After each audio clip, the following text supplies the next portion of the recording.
बिस्मिल्लाहिर्रहमानिर्रहीम। फिक्सलैंड.pk के प्लेटफॉर्म से अगर तो आपने यूट्यूब चैनल हमारा सब्सक्राइब नहीं किया तो हमारा यूट्यूब चैनल सब्सक्राइब कर लें और हर आने वाली लेटेस्ट और इन्फॉर्मेटिव वीडियो को जो है वो आप इजीली सुन सकें। मौजूद नाजरीन, आज का जो टॉपिक है वो ये है कि अगर आपने फ़ाइल ली हुई है और वो फ़ाइल बिक नहीं रही और वो फ़ाइल फंस गई है, उसका ज़िम्मेदार कौन है? आया वो सोसाइटी या डीलर या कि आप खुद? फर्स्ट ऑफ ऑल तो मैं आपको ये बता दूं कि प्रॉपर्टी या रियल एस्टेट जो है ये कोई मंशियात या कोई स्मगलिंग का काम नहीं, बल्कि ये एक रियल एस्टेट और प्रॉपर्टी का काम है। इसमें जहां फ़ायदा बहुत ज़्यादा होता है वहीं नुकसान के भी रिस्क फैक्टर होता है। प्रॉपर्टी के अंदर आप फ़ाइल लेते हैं, आप उस फाइल को एक ख़ास हद तक आप होल्ड करते हैं, फिर उसके बाद आपको फ़ायदा मिलता है। लेकिन जब आप फाइल लेने लगते हैं, अगर आपको प्रॉपर रहनुमाई ना की जाए और आप अगर फिक्स लैंड जैसी अच्छी कंसल्टेंट कंपनी के पास रजू ना करें तो यकीनी तौर पे आपके नुकसानात के चांस भी बढ़ जाते हैं। मौजूद नाजरीन, मैं आपको ये बताता चलूँ कि जब आप किसी जगह फ़ाइल लेने का इरादा करते हैं और आप फेसबुक के ऊपर सर्च करते हैं तो आपको डिफरेंट किस्म के नंबर्स अवेलेबल आ जाते हैं, डिफरेंट किस्म के डीलर आपको काम करते हुए नज़र आते हैं जिनका कोई ऑफिस, कोई स्टेशन, कोई ठिया नहीं होता। वो लोग एक सीजनल तौर पे काम करते हैं। मैं उनको भी मतलब नेगेटिव नहीं करना चाहता, लेकिन क्योंकि वो लोग घूम फिर के ऊपर काम कर रहे होते हैं, उन लोगों का कोई इतना बड़ा एक्सपेंसेस नहीं होते, तो वो लोग 4 लाख रुपए वाली चीज़ 4 लाख 5 हज़ार रुपये में भी बेच करके चले जाते हैं कि उनके लिए 5 हज़ार रुपया प्रॉफिट इनफ होता है। लेकिन अगर आप एक अच्छी कंसल्टेंट कंपनी से फिक्स लैंड जैसे इदारे के साथ अगर आप रजू करते हैं और उनसे अगर अपने फ़ाइल अपना प्लॉट बुक करवाते हैं तो वो ना सिर्फ आपके साथ आसान टाइम के ऊपर खड़े होते हैं, बल्कि मुश्किल टाइम पे भी आपका साथ देते हैं और आपको लम्हा ब लम्हा जो है वो इंफॉर्मेशन शेयर करते हैं ताकि आपको एग्जैक्ट होने का एक अच्छा टाइम मिल सके। इसके अलावा मौजूद नाजरीन, मैं आपको ये बताता चलूँ कि जब आप प्लॉट लेने लगते हैं या कोई भी बंदा जब कहीं पे भी किसी भी सोसाइटी के अंदर फ़ाइल लेता है तो दो किस्म के लोग होते हैं। एक वो बंदा होता है कि जिसने वो फाइल ले करके 10% अमाउंट पे करनी है, फिर उसके बाद उसने इंस्टॉलमेंट अदा करनी है और एक वक्त आना है 3 से 4 साल के बाद उसने उस प्लॉट को हासिल करना है और फिर उसके बाद उस प्लॉट को बेचना है।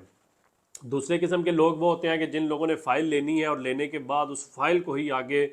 जो है वो सेल आउट कर देना है, उस 10% की जो अमाउंट है उसी के ऊपर ही उसने बिजनेस करके सेल आउट कर देना है। तो उसका मतलब कोई लंबे अरसे के लिए रखने का प्रोग्राम नहीं होता।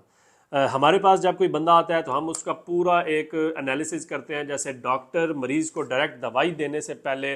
उसका एक पूरा एनालिसिस करता है, फिर उसके बाद उसको कोई भी प्रिस्क्रिप्शन करता है जिसके ऊपर वो जा कर के मेडिसिन लेते हैं अपनी बीमारी से रिलेटेड। ऐसे ही हमारी कोशिश होती है कि किसी भी बंदे को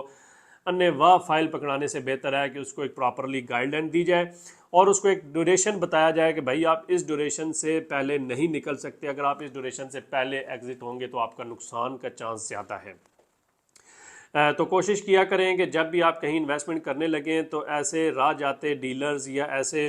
घूमते फिरते लोगों से चीज़ लेने से बेहतर है, क्योंकि जब काम अच्छा होता है तो काफ़ी सारे लोग जो है वो इस फील्ड में आ जाते हैं जो कि प्रोफेशनल नहीं होते, जिनका कोई लंबा अरसा नहीं होता इस फील्ड में रहने के लिए, और वो फ़ौरन से अपनी दिहाड़ियाँ लगा करके गायब हो जाते हैं और जब मुश्किल टाइम आता है तो वो फिर फ़ोन भी उठाना छोड़ देते हैं। तो फिक्स लैंड जैसा इदारा आपके साथ ना सिर्फ अच्छे टाइम पे खड़ा होता है बल्कि मुश्किल टाइम में भी आपका साथ देता है, आपको सपोर्ट करता है। इवन अगर हमारे एंड से किसी से ली हुई इन्वेस्टमेंट या किसी का प्लॉट या किसी की फ़ाइल अगर किसी वजह से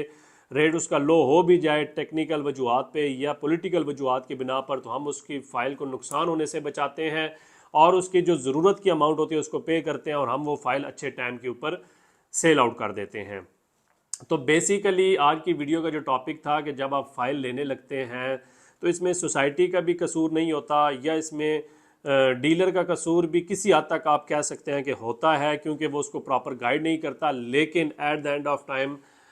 मिस्टेक्स जो है वो क्लाइंट की तरफ से होती है कि वो सोचे समझे बगैर फाइल्स उठा लेता है, जबकि हम उसको कह रहे होते हैं कि भाई ये फ़ाइल आप क्लोज़ मत करवाएं, या आप एक फ़ाइल ले लें या आप दो फाइल्स ले लें, या इवन हम एक टाइम आता है हम उसको सेल्स का भी ऑप्शन देते हैं। लेकिन वो बंदा शायद अपने आप को समझदार समझते हैं और हमको वो ये समझता है कि ये मार्केटिंग कंपनीज तो मेरे पैसों के 10 लाख के साथ 10 करोड़ रुपया बना लेंगे और मैं अपनी फ़ाइल इनके हवाले क्यों करूँ। तो आखिरकार नुकसान होता है, फाइल फंस जाती हैं और फंसने के बाद वो ज़िम्मे पूरे का पूरा ज़िम्मा जो है वो डीलर के सर डाल देता है, बिल्डर के सर डाल देता है, किसी भी कंपनी के सर डाल देता है। तो मेरी एक खसूसी तौर पे आपसे रिक्वेस्ट है कि आप मुझसे रब्ता कर लें या मुझ जैसे किसी अच्छी कंपनी से रब्ता कर लें, लेकिन फ़ाइल लेने से पहले ज़रूर कुछ ना कुछ वर्किंग कर लिया करें। शुक्रिया।